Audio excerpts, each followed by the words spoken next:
Hello दोस्तों। पिछले महीने के एंड में आरबीआई ने अपनी एनुअल रिपोर्ट रिलीज की। ये 250 पेजेस का है और इसमें बहुत सारा डेटा भरा है, जैसे income statements, schedules, payment volumes tables और गोल्ड वैल्यूएशन पर फुट नोट्स। ज़्यादातर लोग इतनी डेंस चीज़ नहीं पढ़ेंगे। हम भी नहीं पढ़ते अगर हम इसे आपके लिए कवर करने की कोशिश नहीं कर रहे होते। लेकिन अगर आप इसे झेल सके तो ये ड्राई रिपोर्ट इंडिया, इसकी इकोनॉमी और इसके फाइनेंशियल सिस्टम के बारे में काफ़ी फैसिनेटिंग इन्फॉर्मेशन से भरी हुई है। इसके कुछ हेडलाइन नंबर्स ने न्यूज़ भी बनाई है, जैसे कि 2.86 लाख करोड़ रुपीस का चेक जो आरबीआई ने गवर्नमेंट को दिया है। हम उन्हें आपके सामने रिपीट नहीं करेंगे, लेकिन यहाँ 5 ऐसी चीज़ें हैं जो शायद आपने हेडलाइंस में नहीं देखी होंगी। आज के इस वीडियो में हम इन्हीं 5 कम डिस्कस टॉपिक्स पे फोकस करेंगे। सबसे पहले हम इंडिया के क्रेडिट बूम के बारे में समझेंगे।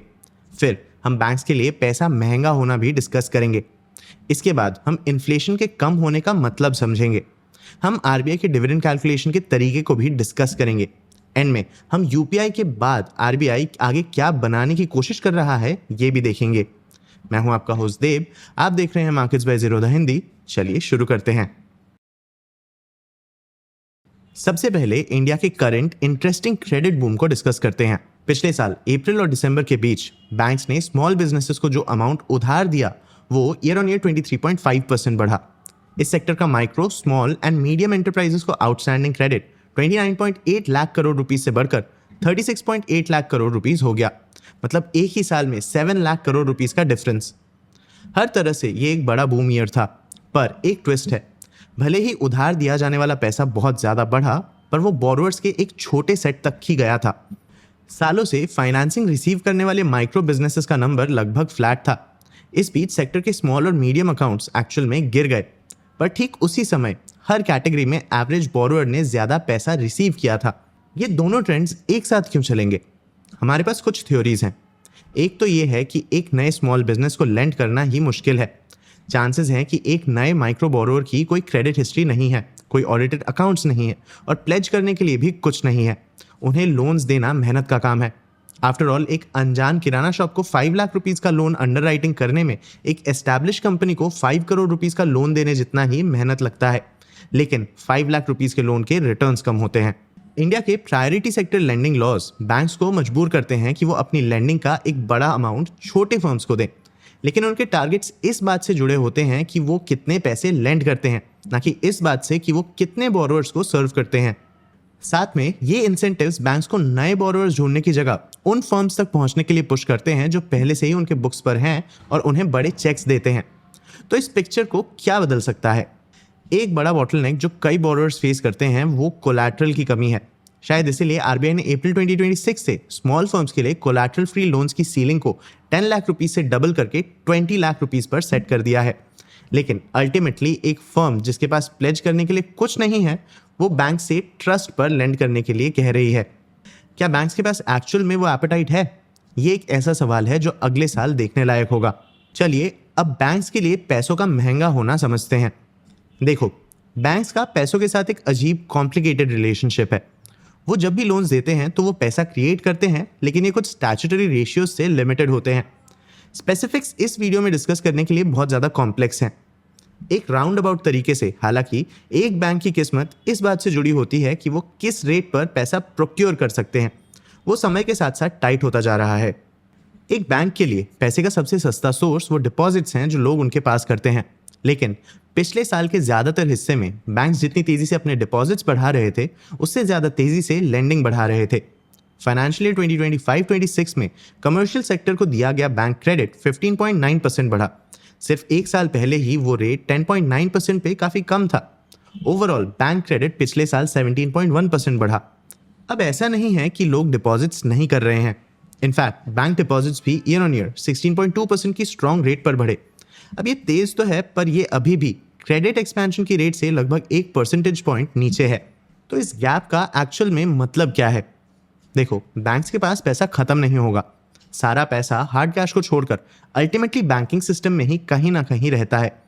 अगर एक बैंक अपने अकाउंट में करंट और सेविंग्स बैलेंसेस को ग्रो नहीं कर सकता, तो वो कोई और तरीका चुन सकते हैं। जैसे वो लोगों से उनके पास फिक्स डिपॉजिट ओपन करवाने की कोशिश कर सकते हैं। और अगर उनकी लेंडिंग इससे भी आगे निकल जाती है तो वो होलसेल फंडिंग के लिए जा सकते हैं, जैसे सर्टिफिकेट्स ऑफ डिपॉजिट्स जो शॉर्ट टर्म आईओयूज होते हैं जिन्हें म्यूचुअल फंड्स और इंश्योरर्स को बेचा जाता है। रिपोर्ट ठीक यही दिखाता है। फाइनेंशियल ईयर 2026 में बैंकिंग सेक्टर का सर्टिफिकेट्स ऑफ डिपॉजिट का total issuance 13.5 lakh crore rupees पर था, जो एक साल पहले 11.9 लाख करोड़ रुपीस था। वो इफेक्टिवली लैंडिंग के एक ना रुकने वाले सर्ज को फंड करने के लिए स्ट्रगल कर रहे थे। लेकिन पैसे के अलग सोर्सेज के साथ अलग अलग कॉस्ट्स भी जुड़े होते हैं, जैसे होलसेल मनी, ये महंगा होता है और रेट्स मूव होते ही तुरंत रीप्राइस हो जाते हैं। एक क्राइसिस में ये सबसे पहले खत्म होता है, जिससे ये एक ऐसा रास्ता बन जाता है जहां से फंडिंग स्क्वीजेस फेलियर्स में बदल सकते हैं। और साल के दौरान इस होलसेल मनी की रेट्स भी बढ़ी हैं। अब एक ऐसी कॉमन कहानी है जो न्यूज़पेपर्स आपको बताते होंगे कि बैंक्स में पैसों की कमी है क्योंकि लोग पैसा म्यूचुअल फंड्स में डालते रहते हैं। रिपोर्ट क्लैरिफाई करता है कि ऐसा नहीं है, बल्कि बैंक फिक्स्ड डिपॉजिट्स और डेट म्यूचुअल फंड्स कॉम्प्लीमेंट्री होते हैं, वो साथ में मूव करते हैं। वहीं डिपॉजिट्स और इक्विटी फंड्स के बीच कोई रिलेशनशिप ही नहीं है। चलिए अब कम होते हुए इन्फ्लेशन का मतलब समझते हैं। फाइनेंशियल ईयर 2026 के दौरान रिटेल इन्फ्लेशन एवरेज 2.1% रही। ये उस 4.6% से काफ़ी नीचे थी जो हमने एक साल पहले देखी थी, और आरबीआई के 4% टारगेट की भी लगभग आधी थी। ये हमें आरबीआई की परफॉर्मेंस के बारे में क्या बताता है? इसमें ज़्यादा कुछ रीड करने की कोशिश मत कीजिए। आरबीआई को इन्फ्लेशन रेट्स के बेसिस पे जज करना एक ट्रिकी चीज़ है। लगभग आधी कंज्यूमर इन्फ्लेशन बास्केट फूड है, जिसका इंटरेस्ट रेट चेंजेस से ज़्यादा लेना देना नहीं होता है। फूड प्राइसेस मॉनसून, हार्वेस्ट और लोकल लॉजिस्टिक नेटवर्क्स का मामला है। पैसे की प्राइस का इससे लेना देना बहुत कम होता है। पिछले साल अप्रैल से दिसंबर के बीच फूड प्राइसेस सिर्फ 0.8% बढ़े। इससे सिर्फ एक साल पहले ये 7.6% बढ़ा था, मतलब लगभग 10 गुना ज़्यादा। इनफैक्ट अक्टूबर का फूड डिफ्लेशन इंडेक्स की हिस्ट्री में सबसे स्टीप था। ये सब एक कॉस्टली बेस के ऊपर बैठा था। प्राइसेस 2 साल पहले इतनी बढ़ गई थी कि वो पिछले साल के ज़्यादातर हिस्से में फ्लैट ही लग रही थी। शायद देखने के लिए एक स्मार्टर नंबर कोर इन्फ्लेशन है, जो फूड और फ्यूल जैसी चीज़ों की प्राइस को इग्नोर करता है, जिन पर आरबीआई का बहुत कम कंट्रोल होता है। 3.7% पे वो फिगर एक्चुअली काफ़ी ऊपर आई, पर ये नंबर भी हमें आरबीआई के परफॉर्मेंस के बारे में थोड़ा ही बताता है। इसका आधा हिस्सा सिल्वर और गोल्ड की प्राइसेस से आया, जिसने हाल ही में एक हिस्टोरिक रैली देखी। बाकी दुनिया के रिस्की लगने के कारण इन्वेस्टर्स ने गोल्ड को सेफ हेवन जैसे ट्रीट किया, जिससे गोल्ड प्राइसेस बढ़ गए। उन्हें हटा दें तो इन्फ्लेशन वापस गिरकर 2.1% हो गई। इनफैक्ट वो रेट ड्रॉप हो रही थी, खासकर सितंबर के जीएसटी कट्स के बाद, जिसने कई ड्यूरेबल्स को काफ़ी सस्ता बना दिया। इन सब को साथ रखें तो इन्फ्लेशन रेट का आरबीआई के एक्शन से बहुत कम कनेक्शन रहता है। ये बस एक अजीब साल था। इसने geopolitical upheaval, choked global energy lifelines, jumpy commodity markets और एग्रीकल्चर के लिए एक अनयूजुअली अनडिस्टर्ब्ड समय देखा। इसमें से कोई भी ऐसी इंफॉर्मेशन नहीं है जिसे आरबीआई पॉलिसी मेकिंग के लिए यूज कर सके। और तो और आरबीआई अपनी इन्फ्लेशन बास्केट को बदल रहा है, तो आने वाला साल वैसे भी अलग ही दिखेगा। इस साल ये एक्सपेक्ट करता है कि इन्फ्लेशन रबर बैंड होकर वापस 4.6% पर आ सकता है, जैसे ही बेस इफेक्ट्स वॉश आउट होंगे और चीज़ें नॉर्मल की तरफ जाने लगेंगी। पर अगर पिछले साल ने हमें कुछ सिखाया है तो वो ये है कि दुनिया अनप्रेडिक्टेबल है। ऐसा कुछ नहीं है जिसे आप फॉर ग्रांटेड ले सकते हैं। प्राइसेस के नॉर्मल होने को तो बिल्कुल नहीं। चलिए अब आरबीआई के डिविडेंड के बारे में समझते हैं। 2019 से हर साल आरबीआई गवर्नमेंट को एक बड़ा चेक देता आ रहा है, जिसका साइज एक छोटा इवेंट बन गया है। इस साल इसने अपना अब तक का सबसे बड़ा अमाउंट दिया, 2.86 लाख करोड़ रुपीस, जिसे लोग एक अच्छे साल से निकलने वाले विंडफॉल जैसे देखते हैं। इसे अक्सर एक डिविडेंड माना जाता है, रियलिटी में ये कुछ अलग है। लीगली आरबीआई एक बार जब वो अपने कॉस्ट को कवर कर लेता है और अपने रिजर्व्स अलग कर लेता है, तो बचा हुआ कोई भी पैसा गवर्नमेंट को देना होता है। लेकिन आप ये कैसे डिसाइड करेंगे कि बचा हुआ पैसा कितना है? ये एक इंटरेस्टिंग स्टोरी है। देखो, आरबीआई को एक बफर अलग करना होता है। ये कैपिटल का एक क्वेश्चन है जो उसे रिस्क के खिलाफ बचाता है।